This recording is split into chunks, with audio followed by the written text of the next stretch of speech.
Welcome to the introduction of Practical Leadership with Dr. Gail Brady. I am so thrilled that you get to be a part of this first episode. Today, I want to talk about leadership that works in every sector. Leadership that works in every sector. So you're going to have to give me a little bit of grace because this is my first time recording on YouTube. So you may see me glance at my notes. As time goes, it will be less of that and more natural. So thank you. That's a part of being the first of many things. So let's talk about leadership that works in every sector. So although we have different types of leaders, we may have a leader of a business, a school leader, we may have a church leader, we may have a leader in an organization such as a sorority or fraternity, or some of the well-known businesses that help other people, like the Red Cross. So it doesn't matter what type of leader you are, the leadership principles remain the same. If you want to be effective as a leader, you have to make sure that you have these leadership principles. The first one is leadership is not about titles. A lot of people think that it is not. I used to be a principal. That job was certainly not about the title. It was all about the people. Any job or any leadership position that you have, always remember that human factor. You have to always remember that. And I know that a lot of people are prone to, I got to do it by the book. I got to do it by the book. And that's all well and good. But you also, in that equation, you have to consider the people that will be impacted, the people that you lead. You got to consider their trust in you as a leader. Not saying that they want to get away with things, but always, always remember your people. Communication. It's essential. If you are a leader who doesn't communicate well, that's something that you need to work on, because you will always talk to the people that you serve. Whether that's at church or school or work, you have to talk to the people that you serve. And a lot of leaders shy away from conversations that may not be as pleasant. Everybody calls them confrontations. I don't call them confrontations. I just call it a conversation that needs to be had. You can't shut yourself down because I don't like confrontations. It's a given when you're a leader, I'm sorry. You will have people who follow you who don't follow the rules. You will have people who work against whatever company you're leading or whatever school or church you're leading. You're gonna always have people who are gonna do it their way. So rather than burying your head in the sand and thinking it's gonna go away, you have to communicate and you have to have those critical conversations. But here's the caveat. You can do it with kindness. You can do it with kindness. So the other part of that communication is making sure that there's clarity in what you're saying. Make sure there's clarity in what you're saying. Make sure that when that person walks away from the conversation, that they understand what it is you said. And you can easily say, tell me what it is that you heard me say. Sometimes it's way off base, like, that's not what I said. But most of the time they do hear you. I would suggest that you follow up with an email per our conversation today or per our conversation yesterday. Here is what was discussed, and just send them the email. You can get a red receipt if you want. They don't have to sign it. You just have to make sure that they get it so that they can never say you didn't say it to them. So your communication has to be really, really clear. And make sure that you're consistent in what you're saying to the people that you serve. You can't tell one group one thing and then you're telling another group something different, because people will go back and they talk. They may say, well, supervisor didn't say that to me. She said XYZ. And then they're looking like, well, she told us something totally different.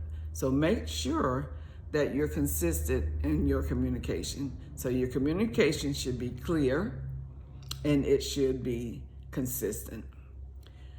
So let's talk about authority. A lot of people think authority means that you have influence. That's not true.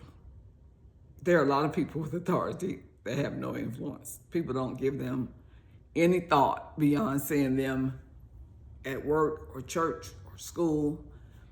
Authority does not mean influence. What means influence is when you are leading with integrity. People will follow you when you lead with integrity.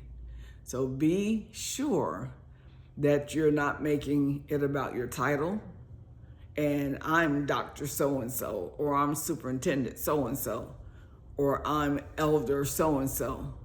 Okay, so past your title, exactly what does that mean? So make sure if you are a leader, it's not about being empowered.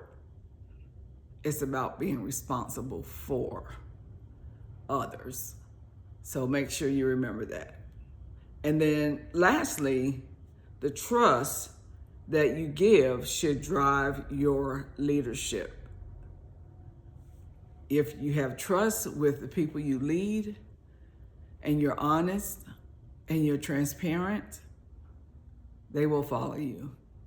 I remember when I was a little girl, as far back as I can remember, my mother used to always tell us, if you just tell the truth, you have nothing to worry about. And I was thinking, right, if I tell the truth, I'm going to get in trouble. So as I became a young adult, and certainly in my 30s, I remember my mom telling me that. And so I just started just telling the truth like it was. I didn't worry about hurting anybody's feelings. I would say it with tact, but I would tell the truth. And then if people would ask my opinion about something, I would tell the truth. If you are a leader and someone asks you, what did you think of my classroom lesson? Or what did you think of the sermon today? Or what did you think of the presentation to the board? Be honest. Be honest. Because you will help them to grow. Be transparent, because it will help them to grow. So some examples: education, corporate, nonprofit, and ministry leadership, they all face the same breakdowns. You know why? Because they're all made up of people. And none of us are infallible. We're all fallible. We make mistakes, we foul up, we're just plain wrong sometimes. And sometimes we just have to say, you know what? I was wrong about that. I am so sorry. It goes a long way when you take the ownership of what you've done. And a lot of times, leaders, we don't want people to know that I don't have it together like I think I do. And I remember when I was a principal and teachers would ask me things, not about my job in particular, but just things that people sometimes come off the top of their head with. They would ask me questions and I would say, you know what? That's a good question. Let me get back with you on that. It's okay to say that, you know. Let me get back with you on that. Because we don't have all the answers. And honestly, if you have a leadership team, we're not the smartest one in the group. We're not the ones with all the answers. There are teachers who could lead schools better than the principals. Let's be clear about that. If the Department of Education wants to be successful, hire a group of teachers. And you can send me my check later. Just food for thought.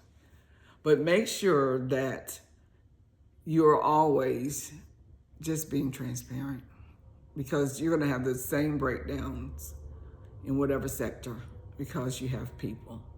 When communication stops, performance declines. Let's say that again. When communication stops, performance declines. So make sure you are communicating with everyone under your leadership. If it's someone that kind of, they just do that, you still have to communicate. And you still have to do your job as a leader. People should not know that they're not your favorite person if you are a leader. You should treat every single person the same. It's hard. I know it.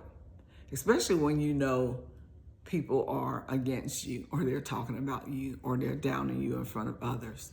You're going to always have those loyal people who are going to come to you and say, this is what's going around.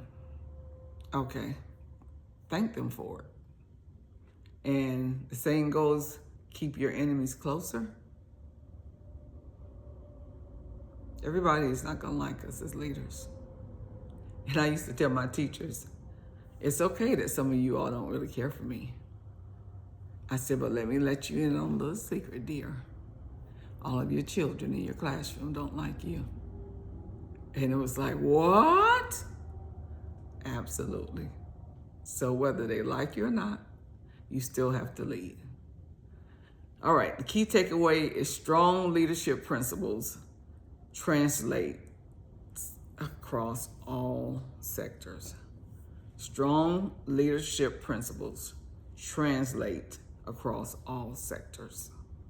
So whoever you're leading, if you are in a marriage and you're leading your household, same principles. You have to communicate. You have to be clear about what you're saying. You have to not make it about your title as husband, or if you're a single parent as, mom. That doesn't give you power. That doesn't empower you. It just means that you are responsible. So lead with love. So I have created a document that I am giving away for free. And it will help you as you're going through these different principles that I talked about. So if you comment leadership, I will send you the link and you can download that particular document. It will help you if you let it. You can't do it by yourself. They always say that it takes a village. Even in leadership, it takes a village. So make sure that you are including your team in the decisions that you make. Don't just make decisions and say, here's what we're going to do. That's called top-down management.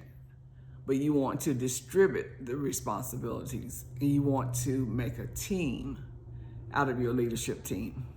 There's no I in team. You want to make everyone a part of the vision and accountable for the vision.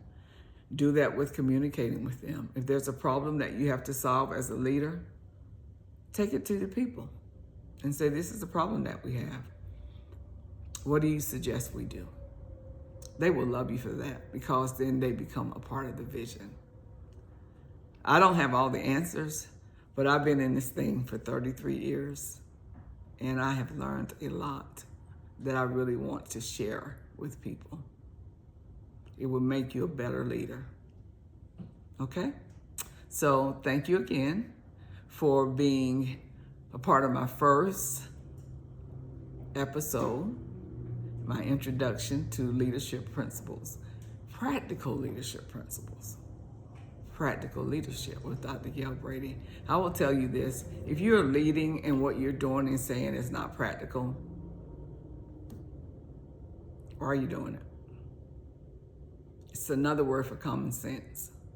We've gotten away from that. We're so focused on data and analyzing data that, one, it makes the people that you serve sort of uncomfortable. If you're just going straight for it. If there's no connection before that content that you're about to give them, it doesn't work. Sorry. They'll sit there and they'll nod. They'll be compliant. But you don't want them just to be compliant. You want them to understand, and you want them to understand that data. How do we get there? And what can we do about it? Because it's not just a reflection on you as the leader. It's a reflection on them as well, because they're part of the team. So make sure that you grab that free document and go over those principles and just take it to heart. Every day you should want to be better than you were the day before. Every single day. Make a vow to yourself that every single day I will work to be better than I was yesterday. I promise if you do that, people will fall in love with the leader that you become. Thank you again, and I'll see you again next week. Take care.